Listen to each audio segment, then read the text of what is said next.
एक तू सच्चा, तेरा नाम सच्चा। एक तू सच्चा, तेरा नाम सच्चा। हे सनातन ब्रह्म परमात्मा, तू एक है, तू सच्चा है। तेरा नाम असंख्य असंख्य आत्माओं को इस भव सागर से पार करता है। जो तेरा नाम जपते हैं वे तेरे अमृत का पान करते रहते हैं। असंख्य असंख्य देवगण, असंख्य ऋषिगण, असंख्य पवित्र आत्माएं हे सनातन पुरुष तेरी स्तुति करते रहते हैं। तेरी आराधना का प्रकाश उनके मुखों पर चमकता है। वह जो कण कण में समाया हुआ ज्योति स्वरूप परमात्मा है, उसका ध्यान करें। सीधे होके बैठें, कमर गर्दन मस्तक को सीधा रखें। हाथों की तर्जनी उंगली और अंगूठे को मिला के रखें। आंखों को बंद करें। बंद आंखों से मस्तक में परम ब्रह्म की ज्योति को देखें। उसी ज्योति में से उठते हुए नाद गुंजार को सुने।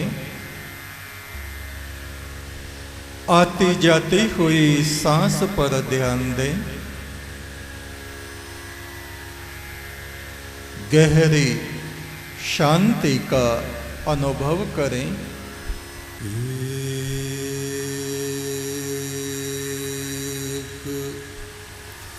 तू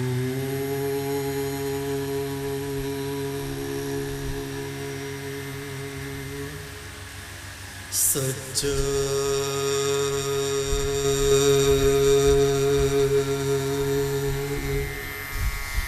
तेरा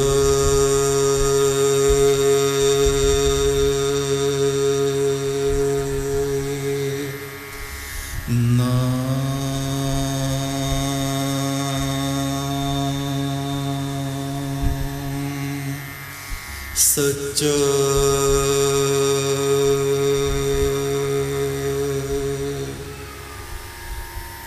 एक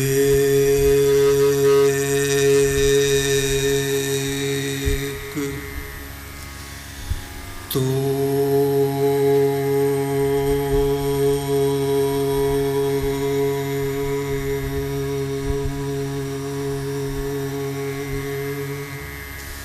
सच्चा,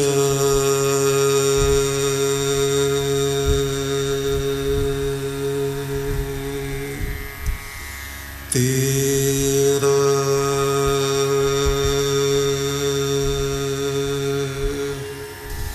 नाम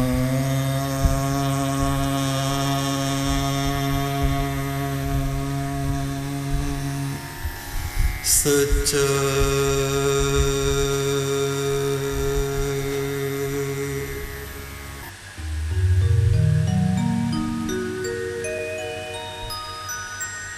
एक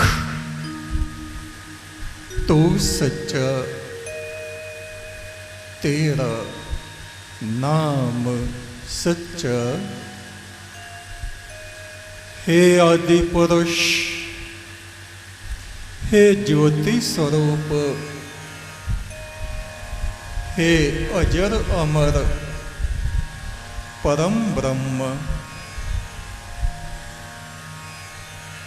युगों युगों से तेरी स्तुति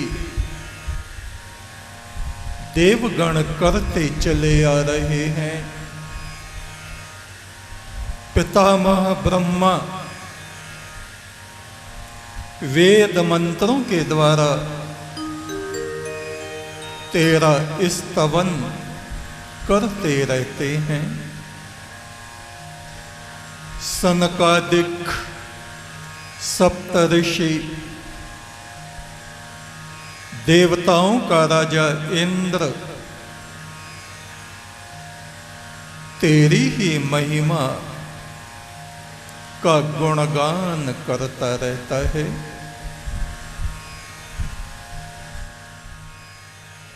जीव आत्माओं के अच्छे बुरे कर्मों का हिसाब रखने वाले देवता चित्रगुप्त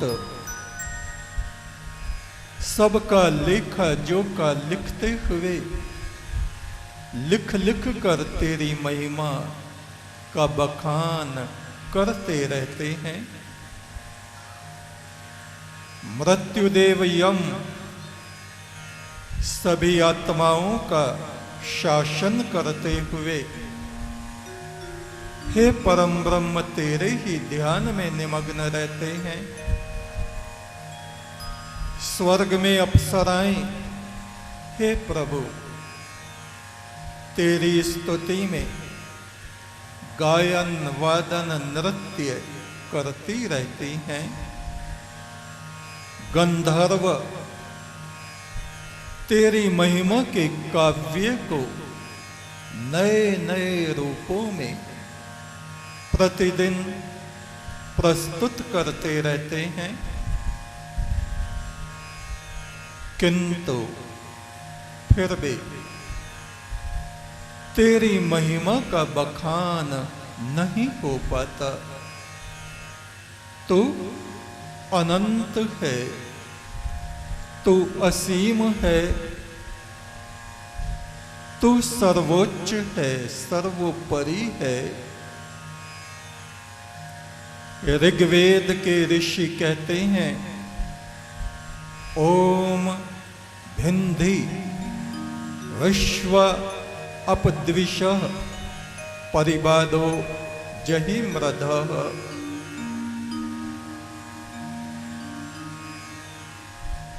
हे परमात्मा तेरी सृष्टि में चाहे देवता हो, ऋषिगण हो, चाहे मनुष्य हो, उन सबको राग द्वेष विदीर्ण करते रहते हैं, बींधते रहते हैं। मनुष्य सदा अपने आप को नाशवान समझते हैं। शरीर नष्ट हो जाता है, शरीर देवगणों के भी नष्ट होते हैं, किंतु वे स्वयं को नाशवान नहीं समझते। इसलिए वे उस परम ब्रह्म की ज्योति में अंदर बाहर उद्वेलित होते रहते हैं। जैसे समुद्र में तरंगें लहरें उठती रहती हैं, गिरती रहती हैं, वे तरंगे अपने आप को समुद्र से अलग नहीं समझती। ऐसे ही देवगण उस परमात्मा की अविनाशी सत्ता में बने हुए स्वयं को अविनाशी समझते रहते हैं और मनुष्य स्वयं को इस मट्टी में विचरण करते हुए केवल मट्टी समझते रहते हैं। इसलिए रात दिन उनके हृदय में शोभ अशांति, व्याकुलता उठती रहती है। जो मनुष्य अपनी प्रकाशित आत्मा को उस अमृत तत्व परम आत्मा में समुद्र में लहर की तरह स्थापित कर देते हैं, उनके जन्म मरण का भय, क्लेश छूट जाता है। वे भी देवगणों की तरह अविनाशी तत्व में जीते जी स्थित हो जाते हैं। इस स्थित होने को ही आत्मा की जीवन मुक्त अवस्था कही जाती है। ऋग्वेद के ऋषि कह रहे हैं, ओम बिंदी विश्व अपद्विष परिबाधो जहि मृधः। हे परमात्मा, हम मनुष्यों को राग द्वेष बींधते रहते हैं, अग्नि की लपटों की तरह हमें संतप्त करते रहते हैं, जलाते रहते हैं, दग्ध करते रहते हैं। हे प्रभु, तू हमें शीतलता प्रदान कर, चंद्रमा की किरणों जैसी शीतलता तू हमें प्रदान कर।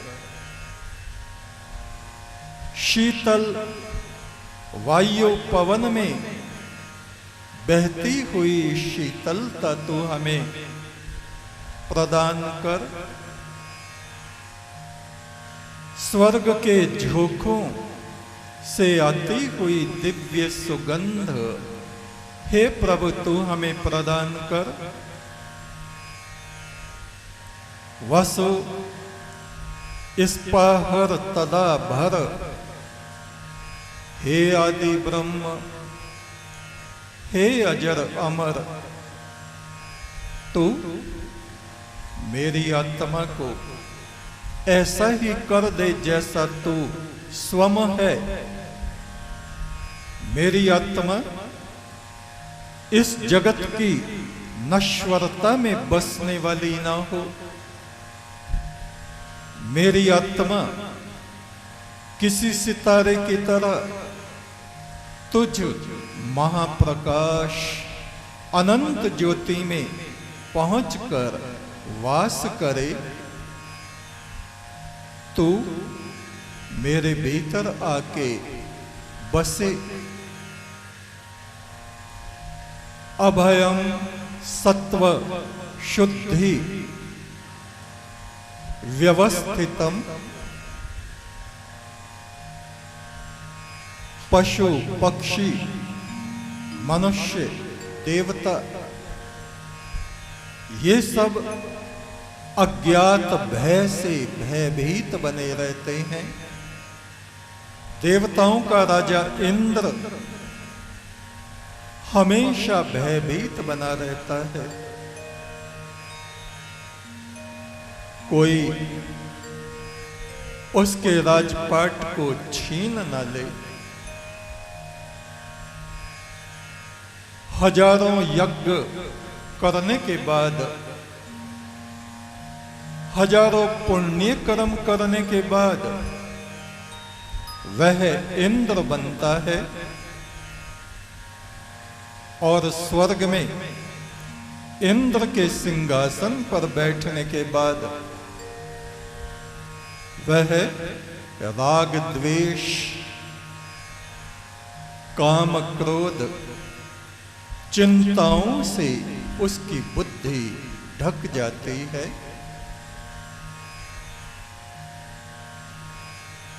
जिसने भय का त्याग कर दिया है, मेरा पतन ना हो जाए। कितने ही जन्मों में इस आत्मा का पतन हुआ है। तृष्णा इस पतन का कारण बनती है। भोग वासना इस जीवात्मा के पतन का कारण बनती है। असंख्य जन्मों में असंख्य आत्माओं का पतन हुआ है, आज भी हो रहा है, आगे भी होगा। कब तक? जब तक हमारी आत्मा अपने अविनाशी स्वरूप में स्थित नहीं हो जाती।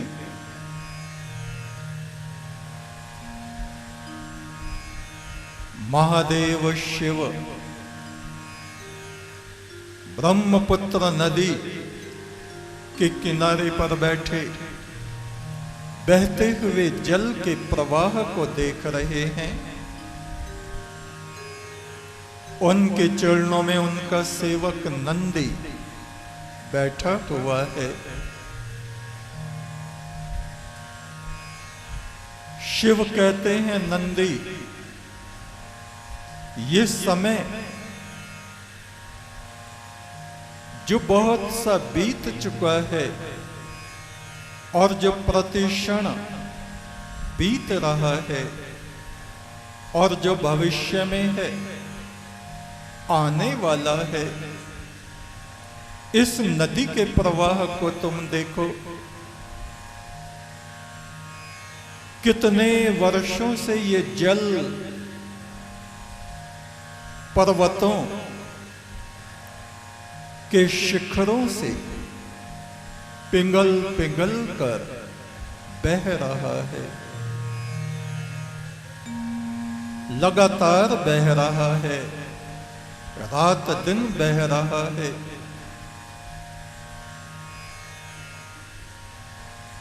ये कहां से आ रहा है, ये कहां जा रहा है, और इसकी गति क्यों नहीं रुकती? क्या तुमने कभी विचार किया? ऐसे ही ये काल का प्रवाह, बहाव, जिसमें असंख्य असंख्य आत्माएं बहती चली जा रही हैं, कहां से अवतरित हुई हैं, आज संसार में दिखाई दे रही हैं। शरीरों के खोल इन्होंने ओढ़े हुए हैं। भविष्य के गर्त में, अज्ञात में ये सब अदृश्य हो जाएंगी। उस परम ब्रह्म आदि तत्व से इस समस्त जगत विश्व ब्रह्मांड असंख्य आत्माओं की उत्पत्ति होती है। ये जो दिखाई दे रहा है जगत, यह उस आदि पुरुष परमात्मा की व्यक्त प्रकृति है, दिखाई देने वाली प्रकृति है।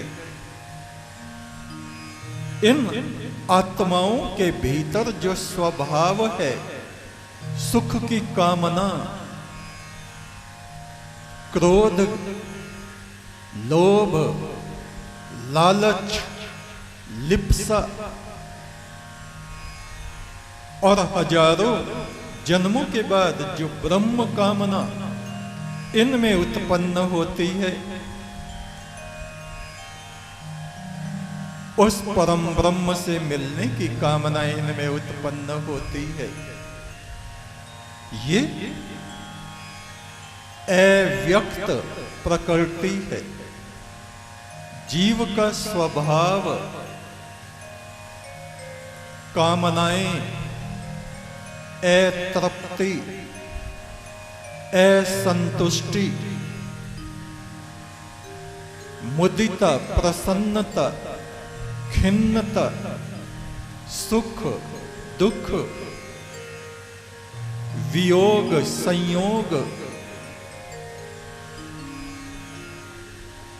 जो इन जीवों के भीतर इनका स्वभाव है, वह